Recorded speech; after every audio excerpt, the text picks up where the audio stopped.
అబద్దాలకు brand ambassador గా మారిన KTR BC రిజర్వేషన్లపై తప్పుడు ప్రచారం చేస్తున్నారని మండిపడ్డారు మంత్రి సీతక్క. అసలు బీసీ రిజర్వేషన్లు తగ్గించి తడిబట్టలతో బడుగుల గొంతు కోసిందే బీఆర్ఎస్ పార్టీ అని విమర్శించారు. కేటీఆర్ ప్రచారం చేస్తున్నట్లు స్థానిక సంస్థల్లో బీసీలకు రిజర్వేషన్లు ఎక్కడా తగ్గలేదన్నారు. 2014 స్థానిక ఎన్నికల్లో బీసీలకు 34% రిజర్వేషన్లు కల్పించిన ఘనత కాంగ్రెస్దేనని చెప్పారు.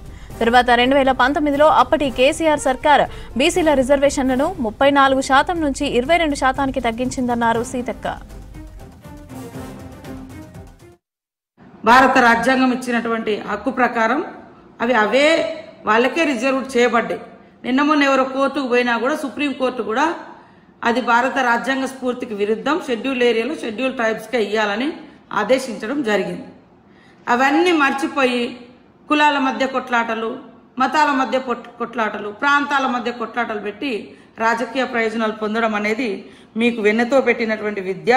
కాబట్టి ఈరోజు మరి నేను ఒకటే అడగదలుచుకున్నా, ఇవాళ గొంతు కోసింది ఎవరు? మీరు గొంతు కోసారు. బీసీ కులగణనను చేపడుతుంటే మీరు అవమానించారు. మీరు కడుపు నిండా కత్తులు పెట్టుకొని బీసీ రిజర్వేషన్ 42% కాకూడదని కలలు కానీ ఇవాళ అడుగడుగున అడ్డంకు సృష్టించింది మీరు. మళ్ళీ ఏదో రాజకీయం, ఏదో ప్రేమ ఉన్నట్టుగా మాట్లాడుతున్నారు. వాళ్ళ వెనుక ఉన్న బీసీ నాయకులు కూడా అర్థం చేసుకోవాలి. 34% 2014 ఎలక్షన్ స్థానిక ఎన్నికలలో కాంగ్రెస్ ఇస్తే బీసీలకు 2019 వచ్చే వరకు స్థానిక ఎన్నికలలో 22% ఎట్లా బీఆర్ఎస్ నాయకులు చేసారో ఫస్ట్ దాన్ని నిలదీయండి.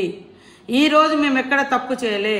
సుప్రీంకోర్టు ఆధారంగానే, సుప్రీంకోర్టు చెప్పిన ప్రకారమే కుల గణన విషయంలో కావచ్చు, డెడికేటెడ్ కమిటీ వేయడంలో, కమిషన్ వేయడంలో కావచ్చు, డెడికేటెడ్ కమిషన్ ఇచ్చినటువంటి రిపోర్ట్ ఆధారంగా కావచ్చు, సుప్రీంకోర్టు ఆదేశాల విషయంలో కావచ్చు 100కు 100% మేము పాటించి ఏ వర్గాలకు అన్యాయం జరగకుండా చేసినాము.